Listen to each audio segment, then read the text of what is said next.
Okay, let's get into it. We're doing a deep dive today into something, well, frankly devastating. Yeah. The almost total collapse of agriculture, of farming life in Gaza. hmm We've been looking really closely at a new analysis, just out, using satellite data and ground reports. And it paints a stark picture. Really stark. It really does. So Yeah.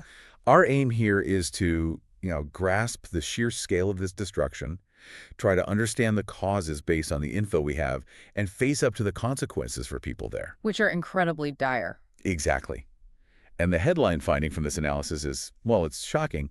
Almost all of Gaza's agricultural land. It's basically unusable now. Yeah, it's not just damage, it's the Yeah. system itself unraveling, the land's ability to feed people. Right. Looking at the data, specifically comparing satellite images from May 2025 to the average of the last 7 years. Okay. The change is huge. We're seeing 80.8% of the land once used for crops showing damage. 80.8%. And maybe even worse, 77.8% is just inaccessible, Yeah. because of the conflict. Wow. 80% damaged.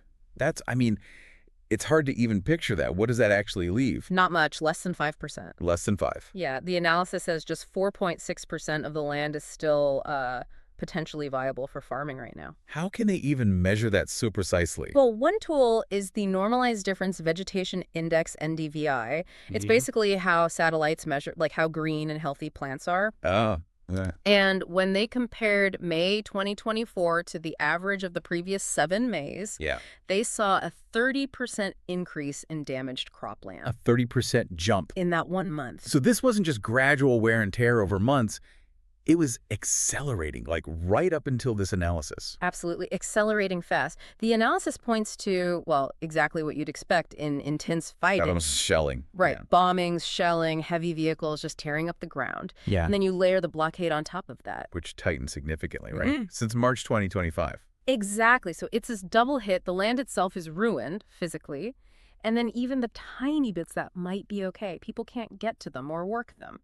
Okay, so let's connect the dots. To get to this level of destruction, we kind of have to rewind a bit, don't we? Well, you have to look at the context. Back to October 7th, 2023. The Hamas attack in southern Israel, 1,200 killed, 251 hostages taken. Tragic events. And Israel's military response since then has been, well, immense.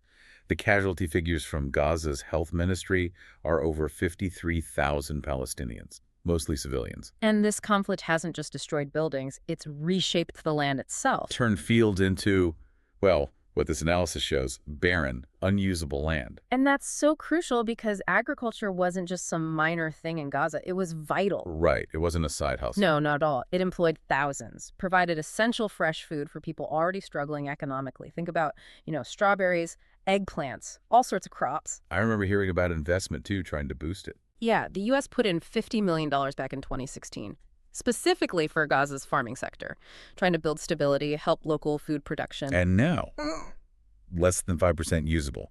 So it's not just lost jobs or income. It's losing the ability to grow your own food on your own land. Pretty much. Their capacity for self-sufficiency is just decimated. And with that tighter blockade since March 25, imports are choked off. Food, fuel, medicine. We saw the impact immediately, didn't we? The bakeries. Devastating. The World Food Program said by April 2025, all 25 of their bakeries in Gaza shut down. No supplies. All of them. All of them. And community kitchens, these lifelines making meals, they saw a 70% drop in meals served in just 1 week, down to about 260,000 meals a day, which sounds like a lot, but it's a massive drop. And the prices, I saw a figure for flour that was just unbelievable. It's horrifying. Flour prices up 3,000% since February. 3,000%. Yeah. A sack that might cost, what, $20, $30 normally is now between $235 and $520 in Gaza. Who could afford that? Almost no one. It's completely out of reach for most families. It really brings it home. Behind the stats, it's just people, families facing these impossible situations. The human cost is just immense. Assessments show 1 in 5 Gazans, that's about 460,000 people facing starvation right now. 1 in 5. And children. It's heartbreaking.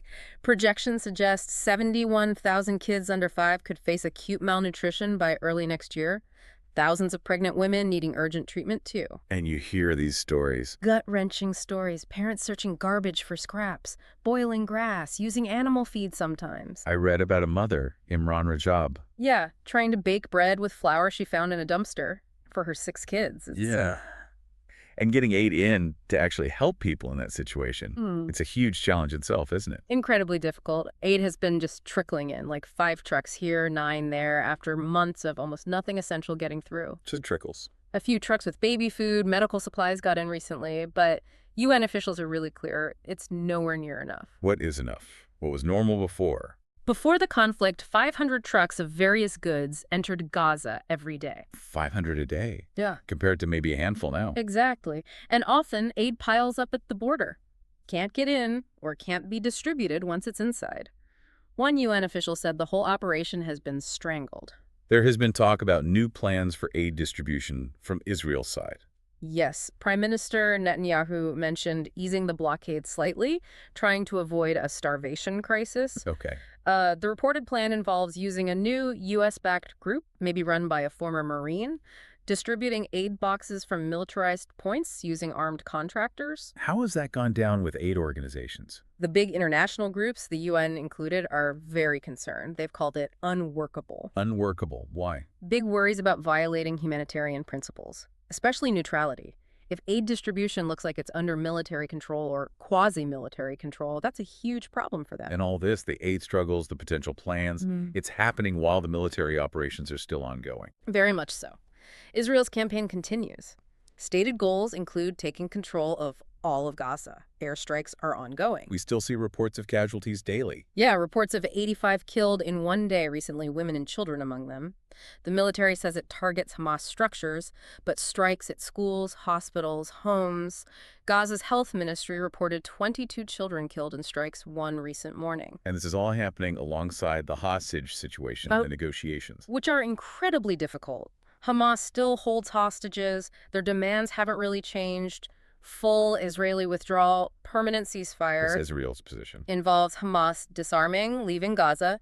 So it's this really complex, tragic impasse. Talks mediated in places like Doha haven't broken through. And Hamas's reaction to that aid plan you mentioned. They called it political blackmail. Meanwhile, Israel accuses Hamas of diverting aid that does manage to get in. It's fraught. There's been a lot of international reaction, too, to the sheer scale of this crisis. Definitely. Alarm bells ringing worldwide. The UN Secretary General has been really forceful, demanding unimpeded humanitarian access, calling the blockade and starvation risk potentially a war crime. Strong words. Yeah, and countries like the UK, France, Canada calling the escalation egregious, warning of a concrete response. Italy's PM said it was unjustifiable. But has that translated into more aid actually flowing? Not nearly enough to meet the need, unfortunately. Despite the words, the aid isn't getting through freely at scale. The U.S., under President Trump, maintains strong support for Israel, though some ideas floated about resettling Gaza were widely seen as, well, unacceptable and impractical. And the people trying to help on the ground, the aid workers. They're facing unbelievable risks. The Palestinian Red Crescent warned their operations might stop completely soon. Lack of fuel is critical. Fuel for ambulances, generators. Exactly. Ambulance is running way below capacity. Hospitals are overwhelmed, barely functioning. A strike hit the European hospital in Khan Yunis, damaged vital water and sewage systems. Let's circle back to the farmers for a second. You mentioned people. Ahmed Shafai, the strawberry farmer. Yeah, stories like his, they put a human face on this agricultural collapse. These weren't just, abstract statistics on a map. These were livelihoods, dreams. Totally. Tied to the land. Farmers can't plant, can't irrigate, definitely can't harvest. Their land is destroyed or it's a war zone. And their equipment, tools. Buried under rubble, Yeah. ruined. Someone from the FAO put it really starkly. It's not just infrastructure loss, it's the collapse of Gaza's agri-food system and of lifelines. It feels like more than just losing food production. It's losing a whole way of life, skills, even like the local food culture. Absolutely. And the scale of the physical destruction just underlines how hard recovery will be. The rubble estimate, What was it? around 50 million tons of rubble. Oh. 50 million. It's hard to visualize. Think of it like filling 100 football stadiums Okay, wow. and clearing that. Even if you had 100 trucks working nonstop, the estimate is 15 years. 15 years. Mm-hmm. And you need fuel for those trucks, which is one of the things that's hardest to get in. Exactly. It just shows the monumental, almost impossible scale of the task ahead. And this isn't happening in a vacuum. right? There are wider regional impacts. Oh, definitely. Spillover effects, Israeli actions in Lebanon and Syria causing more displacement there. Airstrikes elsewhere, too. Targeting Houthi forces in Yemen who've launched missiles towards Israel. Iran's involved, accusing Israel of trying to sabotage nuclear talks. The whole region is incredibly volatile. And Gaza's like a flashpoint. A major focal point, yeah. But the instability ripples outwards, the earlier ceasefire broke down, and the violence continues to spread. So looking at all this, the unusable land, the aid challenges, the sheer destruction, what does this analysis really tell us about Gaza's future? Honestly, the picture is incredibly bleak. Without land to grow food, without massive, consistent aid, with basic things like water and sanitation shattered, famine isn't just a risk, it seems like a very probable outcome. That's terrifying. The latest food security reports predict that by March 2026, the entire population will face high levels of acute food insecurity. The entire population. That's the classification, basically meaning everyone is struggling with severe hunger. Wow. Okay. So wrapping up this deep dive, we've really tried to grapple with the staggering scale here.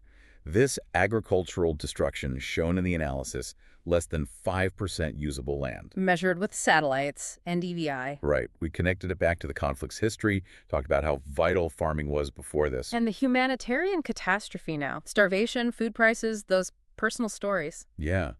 And the huge challenges getting aid in, the different positions of everyone involved, the regional fallout, the plight of farmers who've lost everything. And that unbelievable amount of rubble. It's just the human cost behind all the numbers and policies is immediate. It's immense. And for me, the thing this analysis really drives home is the long-term damage. This isn't just a temporary food shortage you fix with aid trucks. It's wiping out a fundamental way for people to survive, to sustain themselves. It makes them more dependent, makes any future recovery, any self-sufficiency exponentially harder. So beyond the immediate survival crisis. The long-term reality is having your land, your connection to it, your ability to feed yourself from it, just fundamentally erased. It's a devastating blow to any hope of genuinely rebuilding. Which leaves us with a really powerful, maybe unsettling thought for you, the listener, to take away.